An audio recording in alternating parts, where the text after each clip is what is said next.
Hello, everybody, and welcome to the PHLY Eagles podcast on a Thursday afternoon, right at noon. Bo Wulf, Zach Berman here to talk about Vic Fangio coming to Philadelphia. We'll see if John Clark can catch him on the runway as he prepares to sign on the dotted line, Zach, as the new Eagles defensive coordinator. About a year belated, right? We thought this might happen a year ago, maybe 11 months ago. Yeah, I actually have some reporting on this, Zach. It is my understanding that Jonathan Gannon reached out to Nick Serianni a few days ago and suggested he hire Vic Fangio. You always need to get your Jonathan Gannon shot in. I mean, that's you? a good line. Come on. At what point did you think about that? I workshopped it this morning. Okay. What was the first thought for it? No, I mean, that was it's not the workshop, but just, I tried it out, got a good response, and so it makes the show. You got to work on your material sometimes. You nailed it right away. Yeah.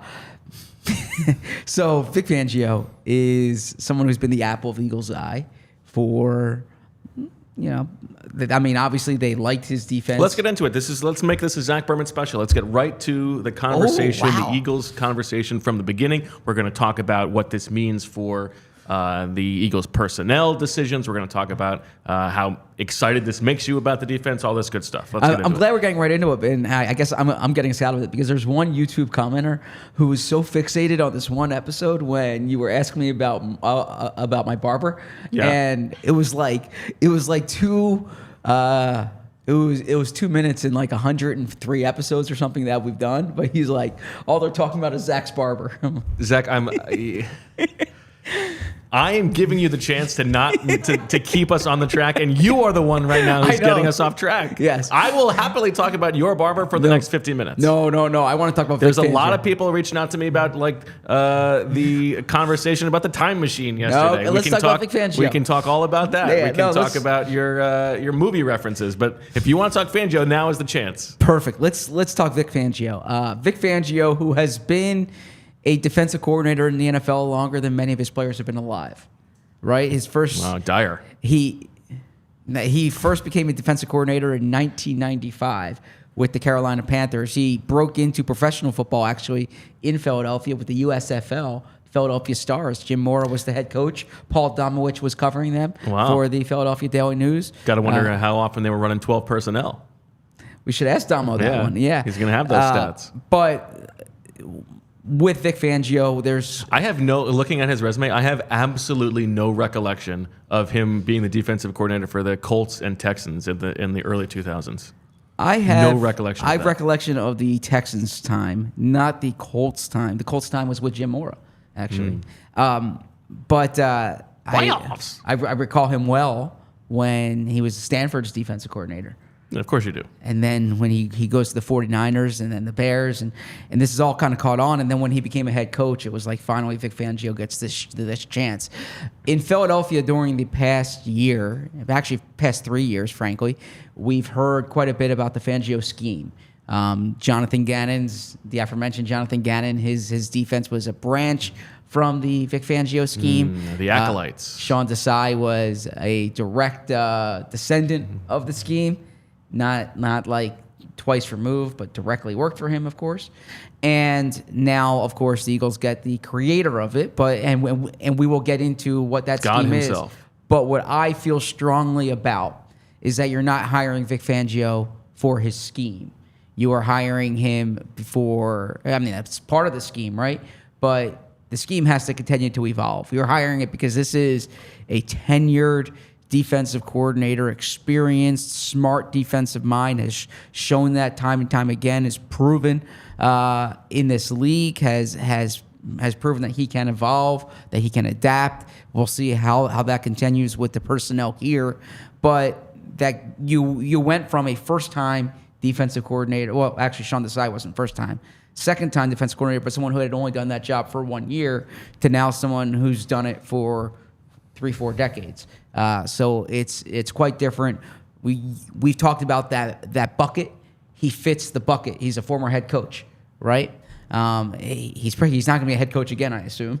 So perhaps. Well, I mean, he might be an interim. Okay, and let's also get to the quick mechanics of this. Was parted ways with the Dolphins yesterday. Adam Schefter says he's on a flight to Philly this morning to sign a contract with the Eagles. So one needs to imagine that that this has been in the works. It was reported that part of the reason why there was that separation from Miami is he wanted to get closer to home. He's from, the Scranton area. Do you think he would be the Eagles defensive coordinator if the Phillies were bad right now? Yes, because he watches the Phillies even when or he knows the score even when they're bad. Yeah. But he can watch Jamie and Renee now and, over under revel in the postgame. June 18th for when Vic Fangio throws out the first pitch at a Phillies game. I would say that's a good, because you know what? I would say under that, like before that, because June 18th, maybe they're getting away. The offices are closed from then until training camp or until the week before training camp. So he probably does it during like the OTAs, the mini camp portion of the schedule. Okay, that's what I was thinking. I would say May, June. This was I felt like I was channeling you last night. I was in bed looking at the Phillies schedule, trying to predict in my mind the exact time they would do it. And what'd you settle on? In that stretch in June. Now, is there a good game in there? Well, there's a little bit later in June, late June. They have both Miami and Arizona coming, so it could be a shot across Jonathan Gannon's bow, or it could be the Miami get back. Well, so Arizona, that's a big series because it's the NLCS rematch. So, but one of them is like Cole Hamel's retirement night. So Vic's not going to get that spot. But no, no, I don't even know if Serianni would get that spot. Jalen maybe, Kelsey. For sure. Sure. But I don't know if Vic's there. But he could also do it. He could do it earlier. He's going to be around if there's a day game, a businessman special on a April Thursday. Oh, sure. And you know what? He's from central Pennsylvania. He doesn't mind if it's one of those, 50-degree nights. He can still loosen up the arm and throw it on a cold night. Sure. So, yeah, we'll be there probably. All right. A couple things about this. Well, lots of things. We've got a long show to get to. It would be a little bit hypocritical for me to like say this is a bad hire. This is exactly the type of person I said that I was hoping that they would hire. The head coach of the defense. It's hard to get a better answer for that than Vic Fangio. He is going to be able to turn that into a professional unit, which it was not last season. Nick Serianni does not have to meddle there at all. This is a full service guy that you're bringing in to take over the defense and just run that system. And as you said, not just the system, but everything that comes along with it. And, you saw how ravaged they were by injuries in the playoffs, and still guys coming off the street and they look fine on defense, right? I mean, they were not great. Yes. If I am trying to be the contrarian, the thing that is just a little bit on my mind is this is the guy they wanted last year. Yeah. It's not like they went through the whole process trying to identify the best person. It's like, okay, this is the guy we wanted. We can fix that. We joke about the time machine. This is their way of dialing this back a few months and being like, this is the guy we wanted anyway. Snap your fingers and all of a sudden, things are better. That's what went wrong with the team this year was we just didn't have Vic Fangio and now we have him. Yeah, real quick on that topic there, as I saw in the chat, it was higher. It might have been Matt H. who said, do they have to interview? I thought they had to interview a minority candidate. I believe Ron Rivera would fit that. But if you think that this was kind of in the works back channel wise, clearly if he parts ways with the Dolphins on Wednesday, on Wednesday, and then he's on the flight to sign his contract on Thursday, the Eagles knew this was going to happen, right? So this is probably been in the works the past few days, and I believe, based on the rules, you need for coordinator jobs, you need to hire you need to interview one minority candidate, which does make that Rivera interview seem a little bit gross. If it was a token interview, then certainly gross. But if it's the type of thing where Ron Rivera wants to get back into this, and this kind of puts him on the radar, or Jeffrey Lurie, speak to him. Maybe there's like an assistant. Well, they have an assistant head coach and associate head coach. I don't know if you can keep bringing in. They can bring in another head coach. You can't keep bringing in. Yes. Maybe a senior defensive consultant type thing, right? But I believe that would qualify from the league's perspective. I think it is reasonable to suspect that this is what both sides wanted, even like starting in March. Yes. Like this eventuality. Yeah, and you do wonder if like you said, this was on both their minds throughout the summer, right? And you kind of connect the dots after the fact, and there was that day in training camp when they were practicing in the stadium, and Nick Serianni said they had to be there because coaches need to work on their communication, and Howie had to get Sean Desai to get the players onto the field then, right? There were one of the most bizarre scenes. But perhaps from the organization's perhaps from the organization's perspective, they were like, well, we need some more order here. We need, someone like you said, the head coach of the defense. I don't want to take anything away from Sean Desai because as we both said, he's been unfairly scapegoated here in a certain respect, but he certainly doesn't come with the type of gravitas, for lack of a better term, that Vic Fangio does. So if you're talking about kind of that Jim Schwartz, Ron Rivera, Leslie Frazier, the former head coach, who it's not the first room he's been in front of, it's not the first time that he's had to lead this type of group, and he's done it time and time again. Dealt with success or dealt with adversity. Yes, all of these things exactly. He has lots of reps on. Yeah. I'll put it this way, to your point, I can't imagine there's going to be communication issues in the back end next year, right? Like Vic Fangio, This is not his first rodeo. The other thing that I want to say is this to me is so much more about the floor than the ceiling with Vic Fangio, like that baseline level of competence, which we talked about. That's what they needed.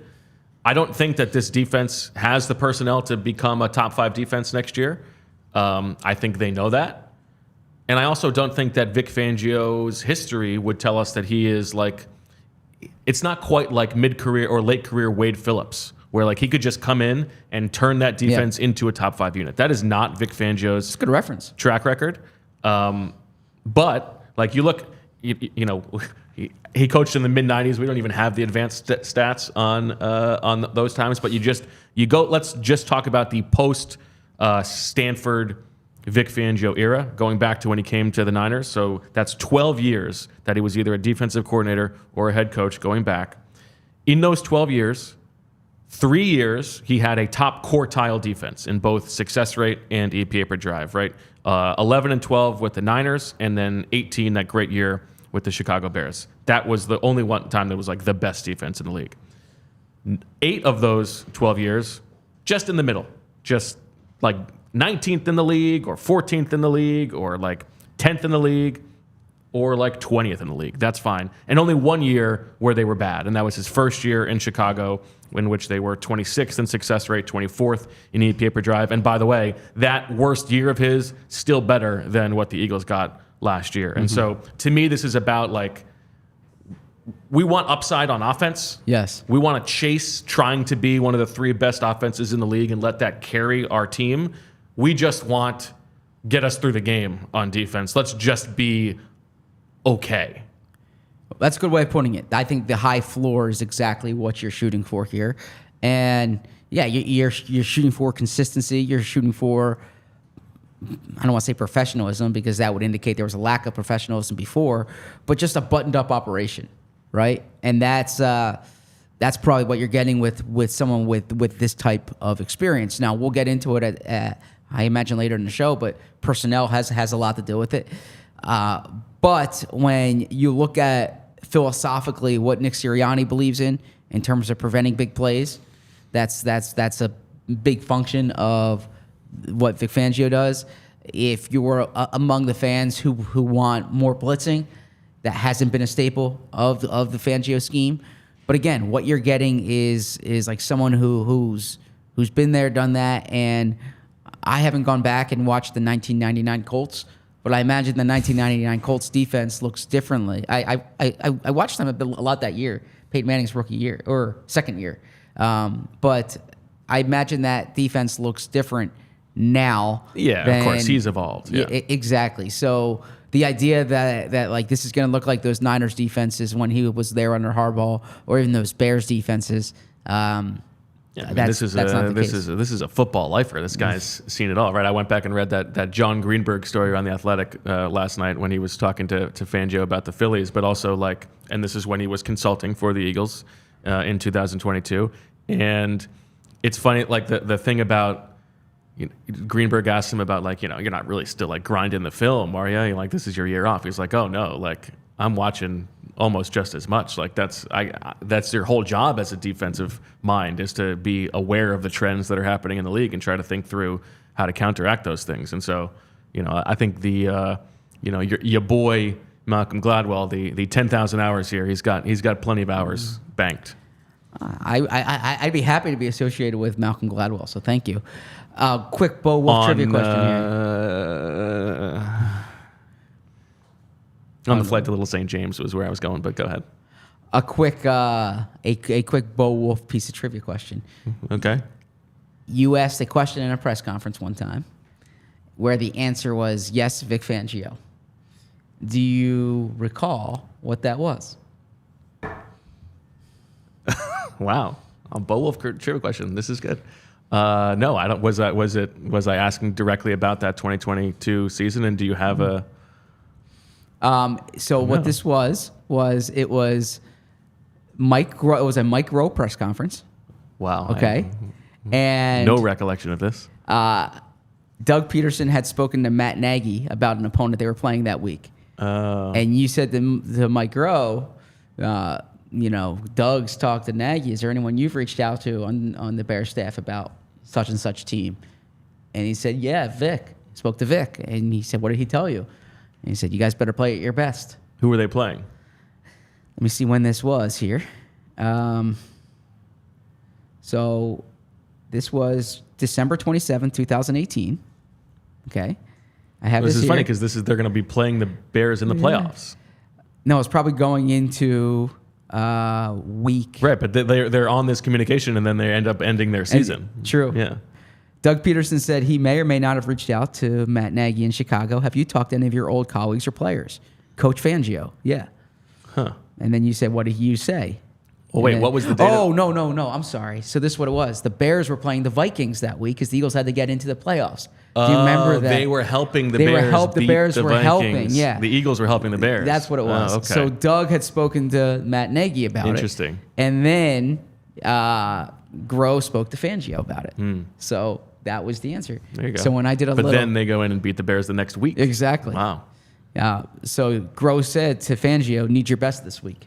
And the Bears ended up winning. So did you know that, or had you just searched through your archive? No, for Vic I was Fangio? searching through Vic Fangio material, my archives, and I found that. I said, I'll bring this up on the show. Okay, that's good. All right, well, before we move on, let's talk about Game Time. Our dear friends at Game Time, because buying tickets to your favorite event shouldn't be stressful. Game Time is the fast and easy way to buy tickets for all the sports, music, comedy, and theater near you. With killer deals on last-minute tickets and their best price guarantee, you can stop stressing over the tickets and start getting hyped for the fun you're going to have. We're talking flash deals and last-minute tickets. Easy to find and buy tickets for every kind of event in your area. Images of seat views. We know you love the images of seat views, plus the lowest price guarantee, event cancellation protection, job loss protection, and more. It's the fastest-growing ticketing app in the country for a reason. Buy tickets in a matter of seconds. Just 2 taps. 2 taps and you're set. Tickets are sent directly to your phone, so you never, ever have to dig through your email. Tickets make great holiday gifts. Yeah, Valentine's Day is coming up. Get a little Valentine's Day Game Time. Snag the tickets without the stress with Game Time. Download the Game Time app, create an account, and use code PHLY for $20 off your first purchase. Terms apply. Again, create an account and redeem with code PHLY for 20 bones off. If you could have a trading card from any player in the 1995 Panthers defense, Vic Fangio's first as a defensive coordinator, who would it be? Sam Mills. Perfect. That's a good answer. Sam Mills was on that defense, and I actually think Vic Fangio coached him with the Philadelphia Stars as well. Ooh. Who else was on that defense? Oh, you had Lamar Lathan. You had Mike Fox, Pat Terrell, Brett Maxey, Tim McKyer, Tyrone Poole, Darian Connor. So, anyways, all right, so I named the only one that I knew. You probably know Lamar Lathan. I don't. He had 8 sacks that year.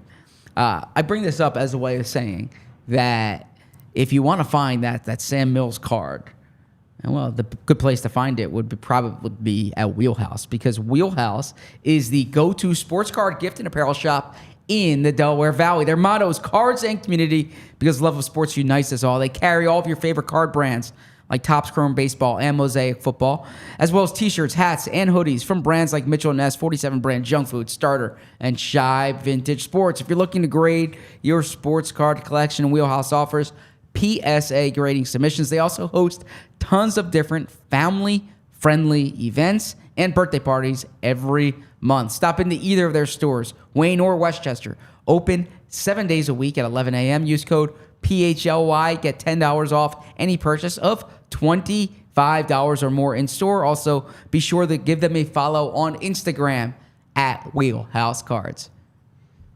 So the Panthers officially seems like hiring Dave Canales. So the Dan Morgan connection. yes, Yeah, they work together in Seattle. Okay. the buddy system continues in the NFL. No surprise. And somebody has sent me. I need to read this book now. It's called "This Marriage: The Question That Changed Everything" by Dave and Lizzie Canales. Forward by Tony Dungy. Interesting. Why do you have to read that?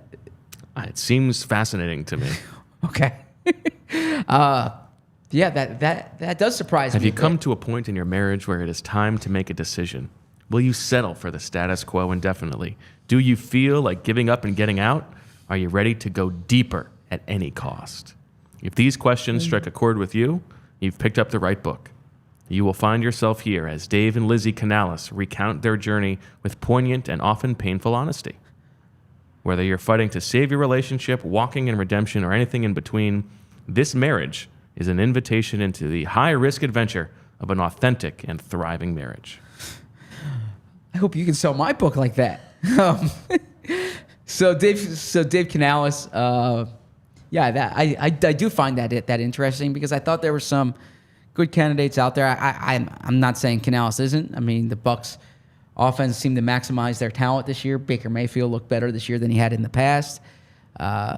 Frankly, I think Todd Monken's an underrated candidate. I mean, he did real well at Southern Miss, like rebuilt that Southern Miss program, has bounced around. That offense has evolved. He's a little on the older side, but you don't want to be an ageist when it comes to hiring the right person. But I mean, that's if you're looking for like an offensive coach. But there are other high quality coaches out there. You and I were talking about in it's called the green room.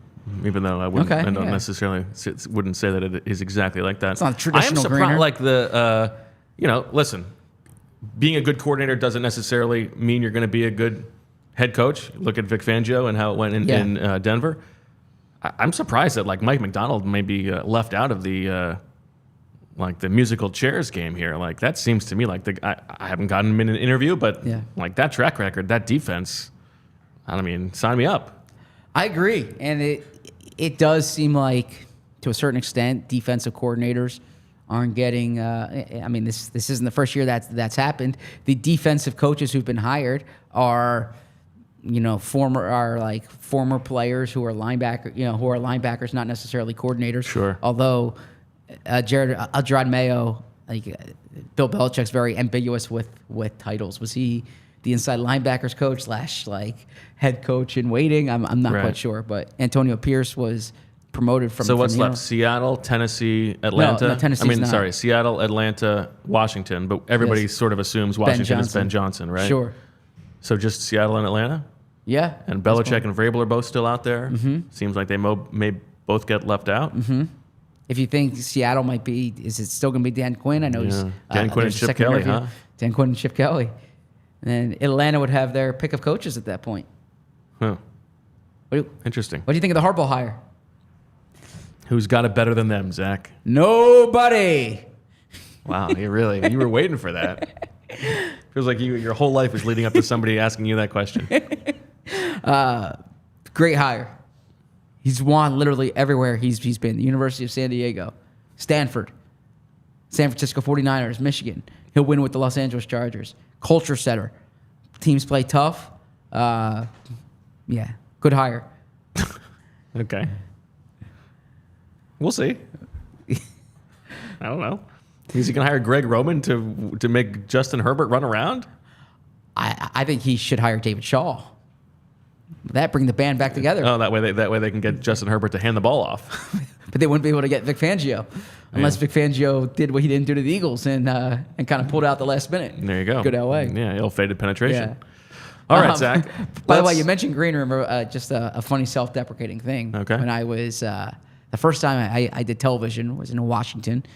There's a show called Washington Post Live. It was similar to Daily News Live on Comcast Sportsnet, and I used to go in like every other week, do a college sports segment, and they had a green room there that was like well stocked with cookies and fruit and all of that, and it shows you that like I'm 23 at the time, 24 at the time, and I remember calling home being like, it's cool to be on TV, but they have fresh cookies in the green room. Yeah.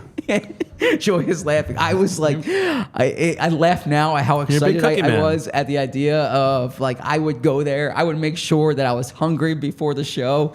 And, I would say to the producer, can I take one of these to go? And of course. She'd be like, yeah, they're for you. I mean, like, they're for the guests on the show. So there was like 4 guests. It was a whole tray of cookies. You're munching cookies. Yeah. So I'm like wrapping up the cookie. I thank you, Joey. Joey's cracking up here. My cookie story is Reggie Wells, the offensive lineman, reserve offensive lineman for the Eagle. I don't need to shame Reggie Wells here, but it was always very funny. The NovaCare complex had very good cookies at the in the cafeteria. Take a couple cookies to go by all means. Reggie Wells would have a plate with a stack of like 8 cookies in his locker. Respect, but that's when I think of Reggie Wells, I think of, boy, that man loved cookies. He might be able to rival you, Zach. On that note, my new favorite player, Reggie Wells. There you go. Yes. All right. Speaking of players, let's talk about what you think Fangio coming here might mean for the defense moving forward this offseason. There's the perception that you need good linebacker. Vic needs good linebackers. I don't know that is exactly true, but certainly you need better linebackers than the Eagles have at the moment. What do you think this is going to do into the Eagles' planning process as they enter the offseason? Yeah, it's a fair question because like we mentioned those 49ers defenses, right? When you have Patrick Willis and Navarro Bowman in the middle, it looks different than hoping that Kobe Dean in year 3 is a Pro Bowl caliber player, right? I went to look last night at thinking, okay, who might they be able to sign in free agency this year? So you go to over the cap, you go to linebackers, and you sort by the snap percentage to see who's going to be available. And I think maybe the best picture of an indictment of the Eagles' season, coming off of Howie Roseman yesterday talking about how, you might say that we don't care about linebackers, but we love Nakobe Dean. And if you watch the tape, Zach Cunningham really played well. You sort by snaps played, available linebackers right now. The guy who's like 9th or 10th on that list, Nicholas Morrow. Okay? And so, that's the guy you're putting out there. Don't tell me that you're expecting good linebacker play. Sure. Now, Isaiah Simmons is a free agent. Just want to put that out there. I thought you'd sell that one a little bit more. Yeah, I mean, do they need a backup safety? Touche. I will own that one. Yes, so the linebacker thing is real. And a quick thing, you asked a good question. We talked about this on the show yesterday, and Howie Roseman said that there's this misconception that they don't value linebackers. And I would kind of push back that it's not a misconception. It is true. I take Howie at his word. He wants good linebackers, and they've had decent linebacker play and the good linebacker play both times they went to the Super Bowl. But Howie has said it in the past that, if they're going to say they value the line of scrimmage, you can't just say it. Your actions have to support it. So every year in draft time, what do? They invest in offensive, defensive linemen. And if you look at their cap resource, where they spent offensive and defensive linemen, right? Well, the inverse is true. Or the opposite's true at linebacker. The last time they drafted an off-ball linebacker in the first 2 rounds of the draft, first 2 rounds of your premium picks, was Michael Kendricks in 2012. The last time that they spent any degree of decent money on a linebacker was Nigel Bradham's contract extension, and even that had an out in it. They're getting what they're paying it's for. not like they are trying to bring in bad linebackers. Yeah, exactly. They're just not willing to invest in the position. They care about it the least of all the position groups. And I don't even think that is wrong necessarily. You have to make trade-offs when you are building a roster. I think that's fine, but there is a vast middle ground between, using the 16th pick on Jack Campbell or whoever versus waiting until August to bring in Zach Cunningham and Myles Jack and hoping that one of them is going to be passable. The Kaiser White contract is a reasonable thing to do. They paid $3 million for the guy because he was available the second week of free agency, and they got a solid year of play from him, and they went to the Super Bowl. Yeah, obviously that's not 1-to-1, but there is a middle ground there. Howie has said there's some positions where you need to trust your scouting and your development. They did a good job developing T.J. Edwards. They did a good job scouting Kaiser White. They did a good job developing Jordan Hicks. They did a good job scouting Nigel Bradham, right? And in both those cases, they went to the Super Bowl, although Jordan Hicks was injured during the Super Bowl season. But I think they have. I would think that Howie feels that at times they have been let down by player development at that position. Yep. Davion Taylor is an extreme example of that, but they also haven't taken recently. They haven't taken a ton of late round shots there. Sure. Sean Bradley is the last guy they drafted. That was in the 7th round 3 or 4 years ago, right? So, and even their undrafted money hasn't prioritizing that. Right, exactly. And that is the surprising thing to me. There is no reason that they couldn't have paid a better. They actually paid Ben Van Sumeren a lot of money last year, but he wasn't their top. Right, exactly. That they didn't take a few more shots there. Yeah, so we'll get to the draft around draft. You're at the Senior Bowl next week, and we're at the Combine, and the whole lead up to the draft. But the Eagles have 2 second-round picks. Is this a year when they break that trend? When they go after, Jeremiah Trotter Jr. is a name that in Philly you'll hear quite a bit about. But there are certainly other linebackers in the 3rd round. A guy like Junior Colson from Michigan, or even there are other guys in round 2 who will be in that mix. So with 2 second-round picks, I would still be pretty surprised if they used a 2nd-round pick. I would too, but it's a position where they need starters, and if you're not gonna spend money there, you can't go in. I think it's more likely that they spend a little money. You think so in free agency? Okay. Just guessing right now. I think that's more likely. You pair that guy with Nakobe Dean. Mm-hmm. I don't think they can plan on Nakobe Dean being a great player. We haven't seen it. He hasn't stayed on the field. I think they probably want him to be in the mix. Sure. And so I don't see them drafting a 2nd-round pick at the. I would be less surprised if they use a 2nd-round pick on a safety to bring that guy in to Vic Fangio, because I think maybe we underrate the importance of safety. Bless you. Bless you. And bless all of you, the acolytes who have joined the Church of Christian Ellis. I think there are. I don't think it's as good of a safety draft, to be honest with you. We'll get into the draft, but it's not a particularly good safety draft. Not to say it's a good linebacker draft, but there are some guys there in that round 2 that they might find interesting.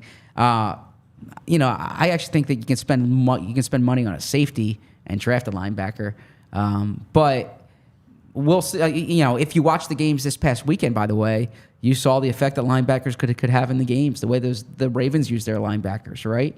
The way the Niners linebackers play. It is it's not as important as your defensive line, but in this Fangio scheme, the Eagles can't expect. This is a roundabout way of me saying the Eagles can't build Jim Schwartz's defense and expect Vic Fangio to coordinate it.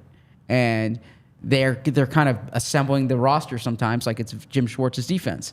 And so if you think about how you're going to utilize your defensive linemen, all right, well, you hope that Jordan Davis can be a good nose tackle in this scheme. Jalen Carter can play in any scheme. We know that, right? So if there's this thought that in this defense you don't 2-gap, but you 1.5 gap. That's kind of the phrase that's come up. Well, Jalen Carter can do that, but now you'll have Hassan Reddick in like a stand-up role. Josh Sweat will probably be in a stand-up role, maybe a little bit more, although they can use him different ways. Vic Fangio can adapt. You're probably looking at heavy zone on the back end. You're looking at 2 deep safeties. So there's a lot they need to figure out personnel-wise, and I do think linebacker and safety are a big question because that is when that defense has been at its best. They've had talent up the middle of the field, and that's not the way the Eagles have built their scheme in the past. Yeah, well said. Anything else on what you expect to change under Fangio? Well, certainly position coaches too, right? Yeah, I mean, he's going to point. bring in his own position coaches. So, linebackers coach, DBs coach, you might see changes there. Yeah, I think he does know like some of the personnel here, but the personnel's changed quite a bit since that Super Bowl team on defense in particular. So I know like the pushback from the Eagles would be he didn't work with the defense when he was in the building. He worked more with the offense, but he knew the Eagles personnel, right? And there was a reason why the Eagles were going to hire him last year and why he was interested in coming here last year. He knew the kind of defense that he was taking. He knew the organization. I do think he's going to have a chance to add personnel to this group. And do you think he comes in with some heft in terms of personnel? Yeah, and with Howie, right? That and that was always one of the things you heard about with Jim Schwartz is that Jim Schwartz carried a lot of sway personnel wise. Like if Schwartz wanted a player, they would go after that player. And I think Vic Fangio certainly has. He comes in with that type of credibility. Yeah. Okay. Another small piece of news that broke right before the show that the Eagles have put in a request to interview Kellen Moore for the offensive coordinator position. He was included in that very long list of candidates, which you can read on allphly.com. He's now the third person we've heard about after Gerard Johnson and Cliff Kingsbury. What do you make of Kellen Moore? Yeah, so really liked what he did with the Cowboys, but he leaves. It was kind of like mocked, like Mike McCarthy's taking over here, and the Cowboys' offense was better than it was when he was there, almost, right? I mean, certainly Dak season, CeeDee Lamb season, and then he did not maximize Justin Herbert when there was a thought that he was going to go there and be be what the Chargers needed. But that said, he's very well regarded in the NFL. The Eagles interviewed him for the job that went to Nick Serianni in 2021. So that goes to show you he's someone who's been on the Eagles' radar. I think what the Eagles are doing is what you said, is they're casting a wide net. Well, let's see. It's been 3 people so far. Sure. All like expected people. Yeah, true. But I don't think they've zeroed in. Like clearly on defense, they've zeroed in on Vic Fangio. Right. You can kind of tell by the timeline of things. I don't think the Eagles have their guy. I think I will pick. be a little bit disappointed if like we know who the Eagles offensive coordinator is by Sunday. I don't know if I'd be that disappointed in that because candidates are going to start coming off the board, right? And you got to act fast if there's someone that you really like. Yeah, I guess that. I mean, maybe so. But I would like to see them really talking to as many people as possible. I also don't know if Kellen Moore is the type of guy who you're like, I don't want to talk to 8 more people so I can lock up Kellen Moore here, right? Also, it came out today, Brian Johnson's interviewing with the Browns. Yes. Which is also noteworthy because that's not a play-calling offensive coordinator job, right? So we wouldn't get to see him kind of put his offense in place if you're of the school of thought that Brian Johnson was kind of hindered here and let's see what he does elsewhere. That's Kevin Stefanski's system, and Stefanski's the play. And there are only so many jobs, and this is Kellen Moore is a good example, a good reminder of this. We talked about it with Byron Leftwich, and the perception that would you really want to come to the Eagles if there was so much drama in the building? Like these jobs do not come around very often, and oftentimes Like the momentum flips. Like Kellen Moore, everybody thought he was going to be a future head coach within like 2 years, and now he's scraping by to try to get another offensive coordinator job. Byron Leftwich had a theoretically an offer from the Jaguars, and then was fired the next year. And so like these things change very quickly. The cycle, you can understand why you get the job when you can. But Kellen Moore's track record, I mean, it is pretty good. You know, that first year in Dallas, they were one of the best offenses in the league, number 1 in success rate. They were never below 12th, and pretty much like a top 10 offense all 4 years when he was the coordinator in Dallas. And then last year with the Chargers, I mean, they weren't great, but they weren't bad. They were middle of the pack. And even with the injury to Justin Herbert, I would be interested in talking to him, and I think that he would be an interesting guy. The one thing that I want to sort of push back on that came out of yesterday's press conference was the notion that like the Eagles are definitely making Nick Serianni not running the offense and not running the defense. And there's going to be a head coach of the defense and a head coach of the offense. I don't know that is necessarily the case on offense yet. Interesting. And why do you say that? I think they're maybe selling it that way and hoping to get... But is Kellen Moore going to come in and be the head coach of the offense? Is Gerard Johnson going to come in and be the head coach of the offense? It's a little bit like... Remember when Doug used to talk about, well, I don't want to stop calling plays. That's my favorite part of the job. Like, Nick has been humbled and taken down a peg, I think, by the messaging from Jeffrey Lurie, and I think he's open to bringing in somebody who can take over the offense. But if Gerard Johnson comes in here, this guy who was his offensive quality control coach, good point. To me, I think that is like, oh, let's add some flavor from Kevin O'Connell and some flavor from Bobby Slowick, and that brings us some, McVay and Shanahan infused into what has been our offense. That's great, but is he like handing over the keys to Gerard Johnson, a first-time offensive coordinator? And even if it's Kellen Moore, somebody who has called plays for 5-6 years, I think he's calling plays. I don't think Nick is like hands off on the offense. I feel like he's always going to be involved in the offense. That's his favorite thing.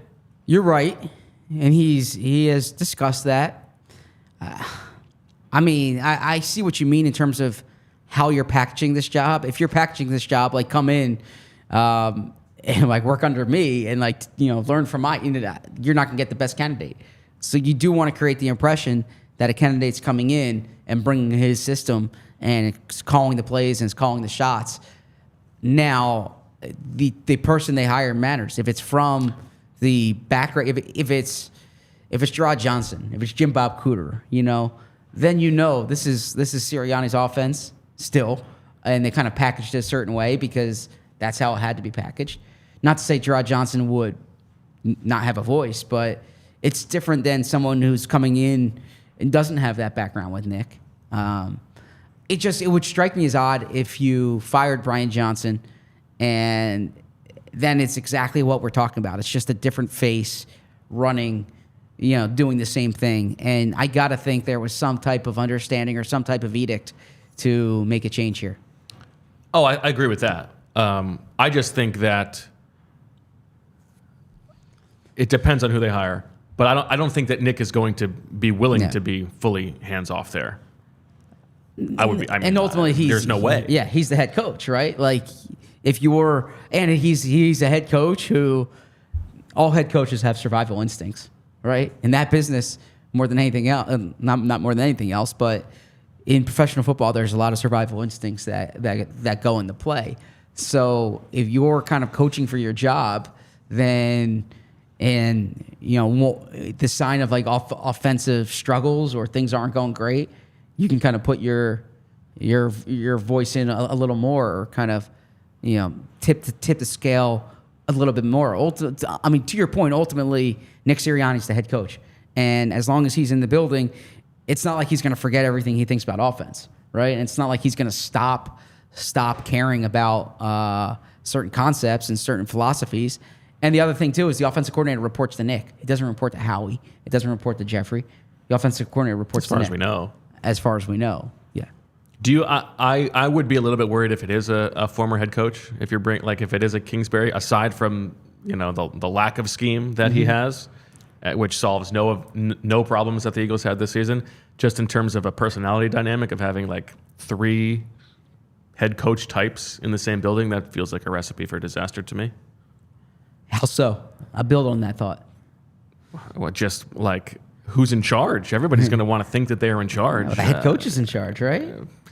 I mean, if now Kingsbury may not be that type of personality, but you know, if it's Vic Fangio and I don't know who else, but like I don't know, that just I don't think that everybody's going to handle that well. Okay. Yeah, I mean, it depends on the person. Like if let's say you hire Eric Bieniemy, who's not a former head coach, but is known to have kind of a strong personality. Vic Fangio is known to have a strong personality. If you have Bieniemy on one side and Vic Fangio on the other, there's a lot of like strong personalities there. That's true. For a head coach who probably doesn't have the same type of gravitas as he did a year ago, coming off the Super Bowl, right? Yeah, I don't know. It's interesting. I'm very intrigued to see who they end up hiring. What do you think, from an offensive perspective, they want for Jalen? That's a good question. I want to know how they view the regression of his role as a runner in the offense. I was thinking that. If that was a result of his body not being ready to do it, or if that was something that they just decided they wanted to lean away from. Because I think that obviously affects what they're going to do. You know, we can say that they want to get him to throw over the middle of the field a little bit more. That might be a heavy lift, given that he has shown an aversion to that over the first 3 years of his career as a starter. I think they need to give him better blitz answers. That's like an obvious thing, but that feels more structural than just a Jalen thing. The turnovers that need to get better, that is also feels like just sort of a coaching thing. Do you think Alex Tanney's going to stay as the quarterback's coach, or do you think that is a spot that could be? I think that's a spot that could be turned over. Certainly, when Nick said yesterday, an offensive coordinator who can work directly with the quarterback, right? And that guy might want his own quarterback's coach. I do think the coordinator is going to have say in certain position spots, and typically quarterback's coach is a spot where an offensive coordinator probably cares more about than maybe like your tight ends coach. But if I was, to the point you said about Jalen's running, if they interviewed me to be the offensive coordinator and I'm sitting in the meeting, I would walk up to the whiteboard and I'll take out the pen and I would write, "Let Jalen be Jalen," right? Which is a throwback to all the West Wing fans, of course, to Leo McGarry saying, "Let Bartlett be Bartlett." That's his plan. Okay, way to sell that one. Well, I'm sorry. I showed keen interest in your movie yesterday about the Coens brother movie. I'm asking you about it. Just because you thought you had forgotten about an offensive coordinator candidate, not because you were interested. The West Wing, one of the great shows of the last 20, 30 years. Extremely debatable. I will have that debate with you any day. But let Bartlett be Bartlett. So I would let Jalen be Jalen. And what I mean by that is, like, I would not harness his ability. I would maximize his ability. I would lean into it. I'm not saying be Greg Roman and like run with him all the time, but I'm saying I understand you made this investment. You made this investment because he's a special play, because he has a special talent. Utilize his special talent. So I would find ways to get him on the move. I would lean into his legs and his running game even more. Okay. You disagree? No, I'm thinking about the West Wing and how I think it sort of like perverts the thought of politics as like sport and not something that has real life ramifications for people. It's sort of like the. Did you watch it? You watched some of it. Of course, it's real life. I can give you every single episode the real life ramifications that it has, and the different, how it humanizes all these different, all these different people. So yeah, I'll defend the West Wing every single day. Even Conan Corliss here says love the West Wing. I don't know. I know you. Well, even if Conan says it, I know you like to pick on me. I'm not picking on you. I'm opening Yeah. to have a conversation about Yeah. whether that's good for the greater good. I don't know. The West Wing? Yeah. Yeah. Look, I think they should show the West Wing in civics courses. Okay, now you're taking in it every too far. class. Okay. Look, I believe strongly in the West Wing, so I will not back down from that. And yeah, if you want to tease me for that one, I will wear it. I'm not teasing. I think you're. I'm not teasing. I'm just trying to have a conversation. Yeah. You think it shows politics as a sport? I think it actually humanizes politics. It shows that these aren't just, these are people with real life decisions and that have real life ramifications.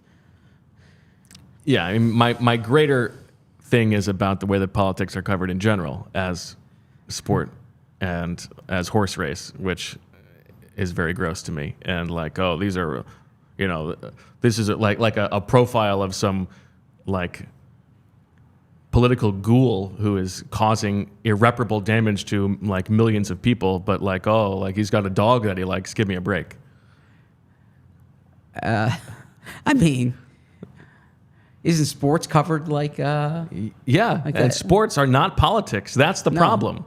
Sports are like, so how they would have you like your real politics life impact. Yeah. I would like the downstream effects covered, the decision making things covered. Like, it's ridiculous. Yeah. So first off, this is a different conversation than the West Wing, which is This is our Vic Fangio episode. it's a different conversation than the West Wing, which is a dramatized television show. It's not, CNN reporting on the primaries. Okay, I mean, we can distinguish that, but yeah, I mean, we can have a whole deeper conversation about ratings and like consumer habits and what customers are interested in. Yeah, what the customer is not always right. I mean, literally, if you're trying to pay your bills and you're trying to... No, you are a journalist, Zach. Yeah. When you are a journalist, you are beholden to the truth, not the ratings. Okay. So where I would say is that if you are screaming something in a forest and no one's listening, right? Like, it's not mutually exclusive. You don't have to cover it as a sport, but you ultimately have to you have to captivate an audience, right? That's the only way an audience is going to watch you. I don't think that has to be true.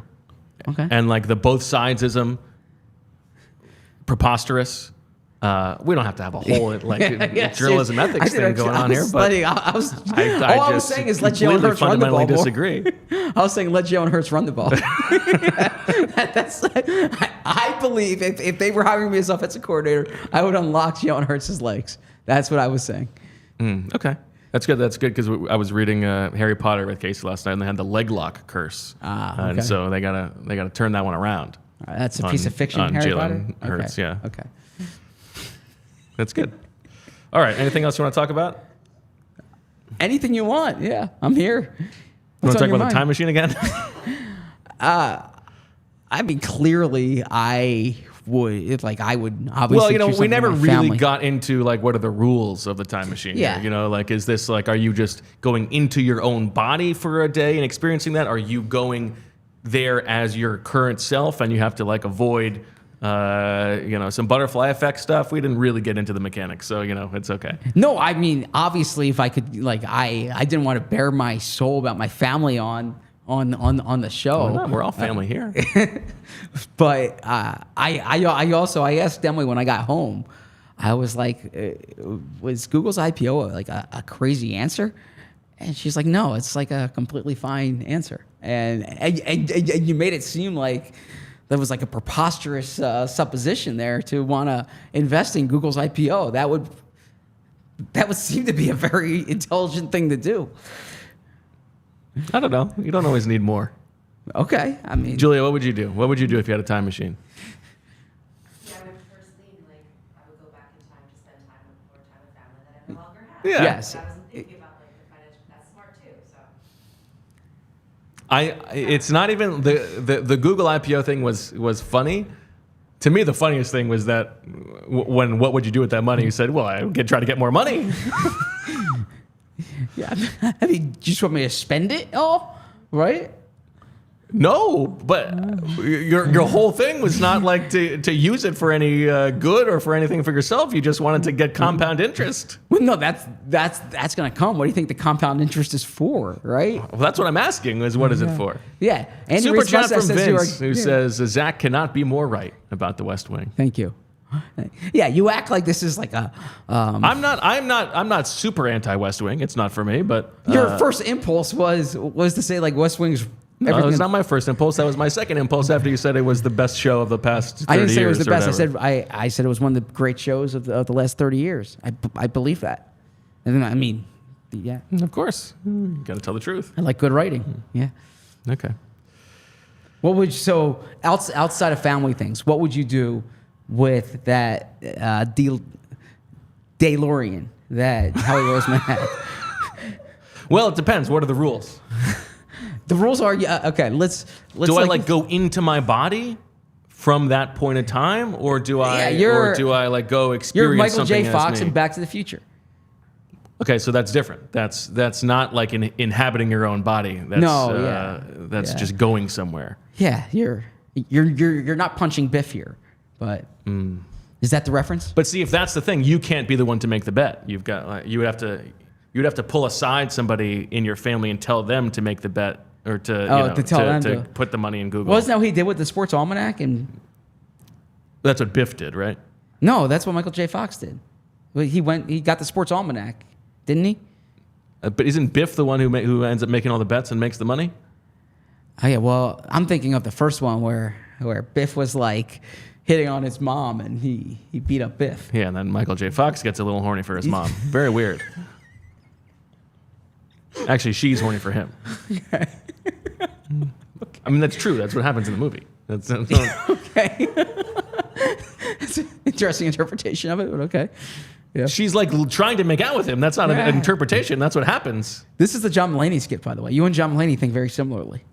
It's not a think. That's what happens. I know, but John Mulaney has a whole bit on this. Okay.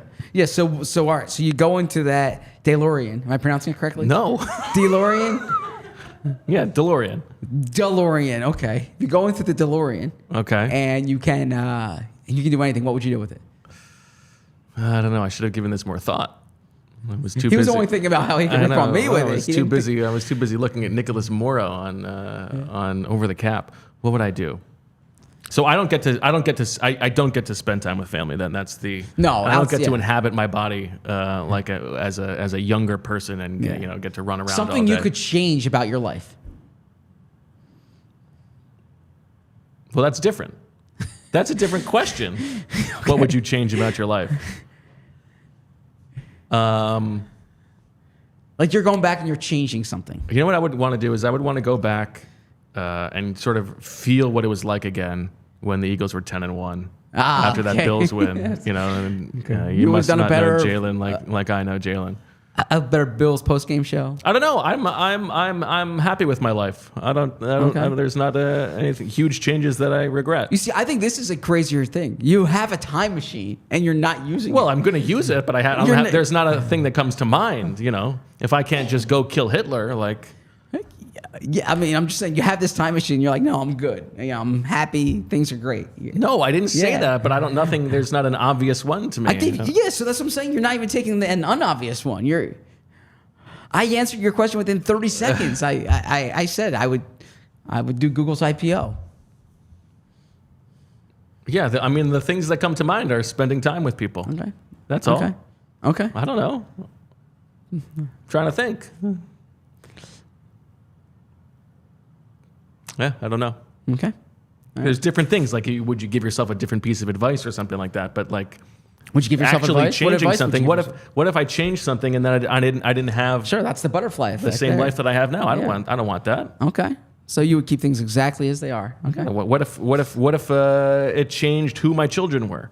I don't want that.